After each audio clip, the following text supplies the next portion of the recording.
Tapes, episode 1. The first time. Definitely won't be the last time. This is raw, baby. I hope not. Well, thank you for tuning in. My name is Liam. I hail from Truth or Consequences. This is my buddy, Kyle. I hail from parts unknown. We're both here to talk about wrestling. It's our introduction episode. It's going to be raw. We're shooting from the hip. We're here to talk about how we got into wrestling and our experience with it and how we got back into it, because I think that's kind of like the thing for both of us was we were really into wrestling when we were younger and we stepped away from it. But I'd say within the past, couple years, we've just kind of... I'm all in. Yeah, I'm all in again.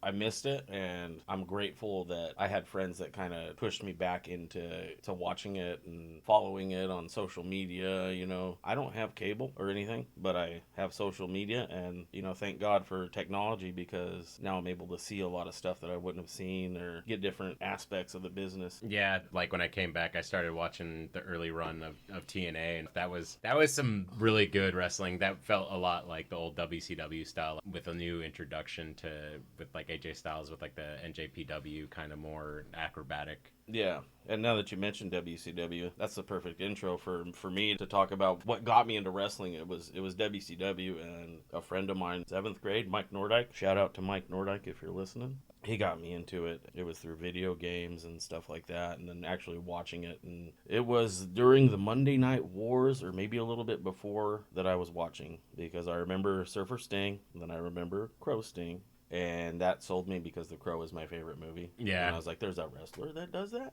Dark, broody character. Dark and broody, and just so ripping off The Crow. Yeah. I like that he says that blatant. It's not Sting and it's not Crow inspired, but it's like, dude.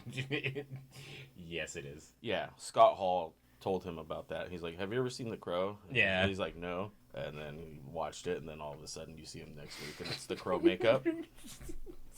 But he said he's never seen The Crow. So yeah, all right. Big lie, Sting. That was my introduction to was WCW, just because I knew Flair and Roddy Piper and Hogan and Macho Man and the big guy, the big guys that got everybody into wrestling. That's how it went for me, and it was like shortly before like the NWO came in and Monday Night Wars started. Although when I was watching it, my grandma wasn't down to pay for the pay-per-view, so I would always have to catch like what happened, the following Monday. Like she put hard times on you. Yeah, she did put hard times on me. Like I dove more into it, with the WCW NWO World Tour and then the game. Yeah. Nintendo 64.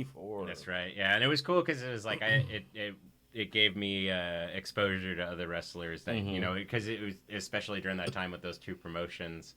It was just that was all that was known, and then even the one dudes that are like wrestling one time on like a per match contract, yes. Like a lot of those guys go under the radar, so it was cool to kind of experience other unknown wrestlers like immortalized in a game, like Ultimo Dragon, and I can't remember Abdullah the Butcher's name, but he was in that game too. I don't remember, but yeah. Yeah, but I remember Ultimo Dragon. He was one of my favorites. He was in WCW for a long time, and that was another part. Was like WCW had a lot of the high flyers.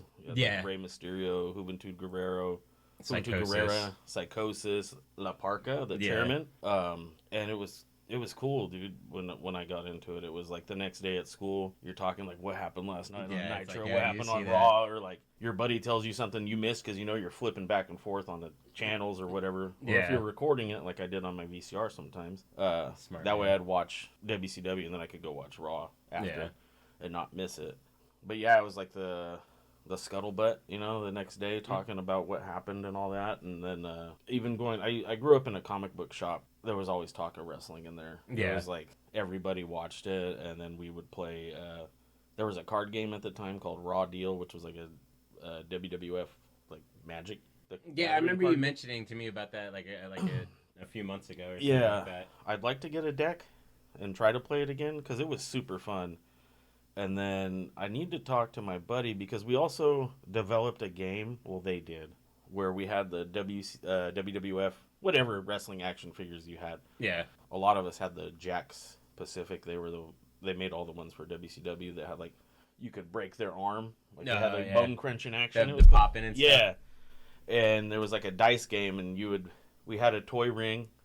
and you'd roll your dice, and you'd be able to do moves or something, call your moves, call your shots. Oh, that's cool. And then you had a certain amount of points, and then once you lost all your points, then you lost, and then you could do your finish, or the guy could do the finisher on you or whatever. That's really cool. It was a really fun game, yeah. That was like the stuff that whetted my appetite, like kept me like full, like in between like pay-per-views and like in between like the weekly shows and stuff, because you're waiting, but in between you like I can make my own federation or whatever and kind of be your own Vince McMahon type, and run it. Yeah, it was fun. I remember having like the launching figurines that it was on. I think it was on the ring, and then you can like launch them in. Oh yes, or the Titantron. They had like a chip in their foot, and you'd put them on the Titantron, and it'd play like 2 seconds of their music or whatever it could. It was like a hit clip thing. Yeah, I remember that. What really, I would say, totally immersed me into wrestling was when my mom started getting into it with me, because it's like mom looking at big buff men like oiled up. Of course. Wrestling, so it's like I get it. But yeah, she watched it, and that was when I was able to start watching pay-per-views, and I remember watching like to pay for the pay-per-views. Yeah, she's her favorite one was The Rock, obviously. But yeah, we would watch pay-per-views, and I remember the whole Owen Hart incident at I think it was Over the Edge, and then I remember what else? I remember the Mankind Undertaker Hell in a Cell. Yeah, that was like the big one. I remember. I always feel like that if you want to show anybody wrestling, that is like the first thing to kind of introduce them to it, because it's like this is what it can be and what it gets to. Yeah, that was not. Ooh, that broke the internet before the internet even before existed. Kim Kardashian broke it. No, that was a crazy time. I remember going to the house shows, and the one WrestleMania I went to was I think it was WrestleMania 2000 at the Anaheim Pond, and it was like every McMahon in every corner. But yeah, it was a lot of fun. I'm glad to be experiencing it again now. And now it's even, we went to the TWF promotion at the Winter Warfare in Modesto. That was super fun. And my first real like indie house show, they had hot dogs and hamburgers and chips and the whitest food you can imagine, but it was great. And beer. It was fun. It was a good time. And you got to yell at the wrestlers, and they yelled back at you, and do some heckling. It's like some good, like you're supposed to do. Good old-fashioned wrestling. I don't know, maybe if it's because it's like that thing, where now I'm kind of like walked through the door that now there's like more wrestling to me, but it feels like wrestling has really peaked. I don't even want to say peaked, because like it's still going, like especially now. It can only go higher, I think. I think right now is like a renaissance again of like the Attitude Era. Yeah. Which was the greatest run in wrestling history. I mean, one of. I would agree. I think that now it's with social media and everything, like I'd kind of said earlier, is it's so open, and you get a backstage view of everything. Yeah. And it's like you can't get enough. And what I've noticed now, and I don't know if it's been done. I'm sure it's been done like earlier in the internet days, but the ability now to like blend social media with kayfabe, I think now, like at least with WWE, that like comes to mind, like with the whole Drew McIntyre and like the CM Punk situation, like that's like the way that Drew is just absolutely shitting on CM Punk on social media. It's like you're able to further those feuds and make them feel more real. Yeah, didn't he tweet in the WrestleMania match? Yeah, he like tweeted. Bored at work, laugh out loud. Little did he know. But yeah, I think it's cool. Like it's definitely now in an era where you can immerse yourself in it more if you want, and it becomes more engaging. I kind of laugh at like all the dirt sheets, at like all the small stuff that doesn't matter. But I don't know. It's like I do think that's kind of like the double-edged sword with it, is like now you're kind of getting like the element of surprise ruin, like, oh, so and so's coming back, or so and so is going to be showing up. And I heard they're coming back at wrestler at SummerSlam or something. Whoever is going to come back. Yeah. But I appreciate it, all of it. It's fun. No, it is, and now we are taking our first step into that kind of our world here. Yeah, let me ask you a question. Yeah, what's up? We were talking earlier about what got us into wrestling. Like, what sold you on? Like, give me your talking points or your best points of like, what did you like about WWE, and what did you like about WCW, and what did you like about ECW? Like those, to me, those are the three that were popular at the time.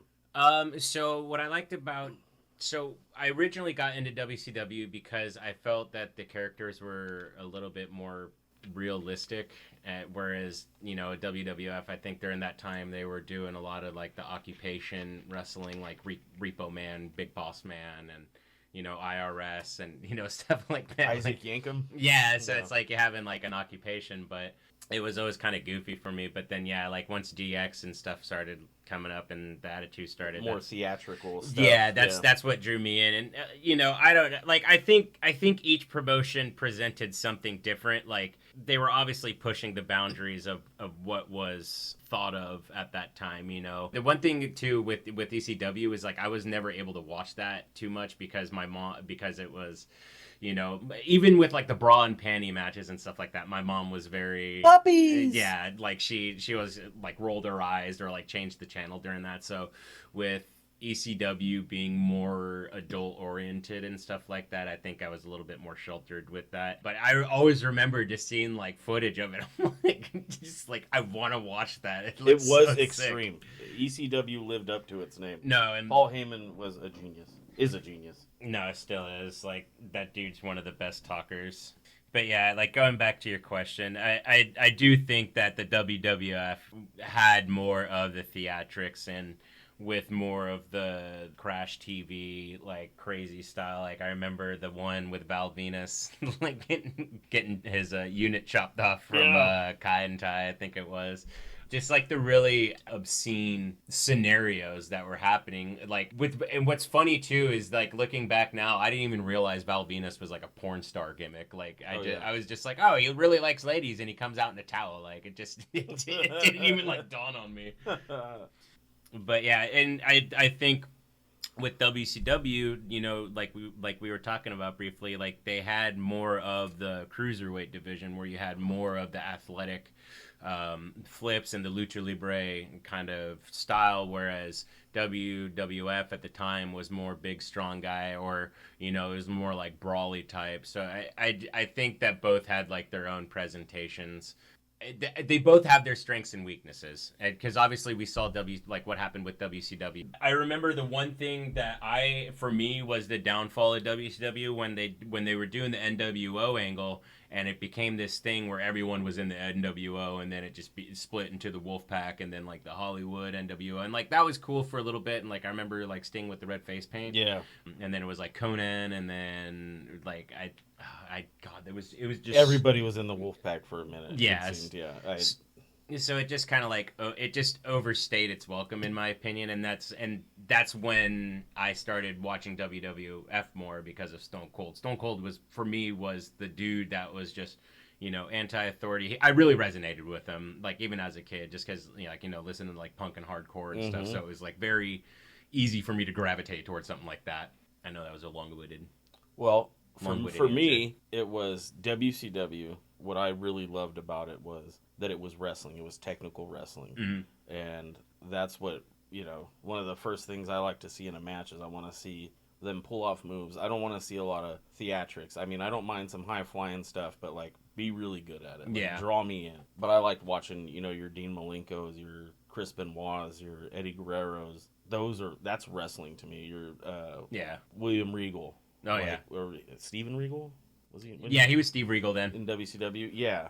Like, that shit drew me in. Yeah. And WWF, like you said, too, it was the theatrics. It was bigger than life. It was, the Monday Night Wars. It was DX going to the WCW arena in the Army tank. Yep. And all that stuff. That was at the Scope Arena in Norfolk, if I remember correctly. Oh, really? Yeah. Yes. ECW, I was lucky enough to have, it was on a local cable access channel it would come on. Oh, really? Yeah. That's sick. I would be able to watch ECW every week. And Spike Dudley, let me tell you guys about Spike Dudley. I admire that man so much. He was a workhorse of a jobber. Yeah. But he could take bumps, and I think he is like a legend, and I think he is one of the most underrated wrestlers ever. And if you have a differing opinion, fight me. I will find you, and I will destroy you with my Spike Dudley knowledge. Have to settle that in the squared circle. I think we might. I would say for what our goal and mission statement for this is to be able to go back and watch wrestling as an adult, coming back to it and reliving those and being able to experience those promotions and those matches that were talked about that we might have missed, as well as some newer stuff. Like, well, I definitely want to talk about TWF, which is one of my favorite local promotions. Shout out to those guys out there. Yeah, Suplex really, and Red Mexican. Shout out to El Flaco Loco, TWF, Lucha Libre Mafia. Yeah, I'm really excited because I think going forward, we both have a newfound love and respect for professional wrestling. And I think now that we're older, we offer a different insight. If we did this podcast when we were in high school or teenagers, we'd be total marks. Oh, yeah, definitely. Yeah, you know what I mean? Now I think we can still be a little marky, but, you know, be able to talk shop about it. Yeah, I mean, I definitely have like a newfound appreciation. Again, I would say reignited like love for it, just because now it's, you know, it's more than just the storylines. It's that, you know, I can totally appreciate the athleticism and being able to like shoot from the hip with your promos, or just the whole creative aspect of it. I feel it's a very multi-layered art form that I think a lot of people overlook just because it is scripted. And I think that's part of what is causing that renaissance is a lot of people are able to look past that it is scripted and are now able to appreciate what it is it's storytelling through physical means, and, you know, with these over the top characters that are relatable, and obviously like cheering for the hero. Like, who doesn't want to cheer for the underdog? Yeah, it's so like I feel like it's a soap opera. It like, is. And you always want to cheer for the underdog. Sometimes you don't. Sometimes you want to, you know, acknowledge the tribal chief. You know. Obviously, like, a baby face is only as good as its heel. True. It's a yin and yang. It's a give and take. Yeah. And sometimes it's beautiful. It is. I think some of the greatest stories ever told have been in professional wrestling. I would agree with that. Yeah, a lot of hope and fighting through the mess of completing your goal and through the thick of weeds of emotions and trials and tribulations. Like, I think that's relatable to anybody. And to be able to watch people perform and physically do that and overcome these, you know, scripted challenges to a degree, like, 'cause, you know, like, some of that stuff's like worked into a storyline. So it's like, to say that it's like, you know, completely fake, I completely call bullshit on it. But I always say scripted because that's the best way to predetermined. I'll agree there. That reminds me of there was a clip I seen on social media or something. I remember there was Sting, Medusa, and Roddy Piper, and they were on Bill Maher's talk show. Mm-hmm. And he's talking about, it's fake. That infuriated Roddy Piper. Yeah. To where he took his pants off and showed Bill Maher a hip? Scar. Yeah, he had a fake hip, and he's like, "Is that fake?" And that immediately shut Bill Maher up. Yeah. So, and that's the thing, because it's just like I feel like if there's any sort of like retort when you say it's fake, it's just instant like shutdown. Because what are you going to argue? It's like, you're not going to go do that. No. You know what I mean? Like that. Like, the person in question isn't going to like do that. You know, I wouldn't even take the softest bump from like anybody. That hurts. Yeah. No. You're doing that multiple times, like, you know, a weekend, depending upon how, you know, like what your back in the schedule's day. like. What did they say in the WWE? You were gone 360 days a year. Yeah, doing that like every night. No, thank you. And it's just like all the training too outside of that. Like, you're taking. I mean, you're not taking, you know, table bumps and whatnot, but I mean, you're still. If you're an ECW, you were. If you were Spike Dudley, you were. See what I said about Spike Dudley? Just having like like an hour of training of just like table bumps. Oh my Tonight, God. You guys are going to learn how fluorescent lights work. It's like teaching how to get like the perfect pop from the fluorescent light bulb. So I think that's going to do it for the first episode here. Yeah, I'd say we're at a good spot. Appreciate you guys if you made it this far. Hope to keep on having more content for you guys. Definitely plan on it. Let us know if you have any ideas or what you think, what we could do better. Questions, comments, concerns. Yes, please. All feedback is appreciated at this point. Thank you for tuning in to the Turnbuckle Tapes. And we'll link some social medias too. Oh yeah, we'll definitely have the socials. All right, thanks again, guys. Catch you on the flop. Appreciate it.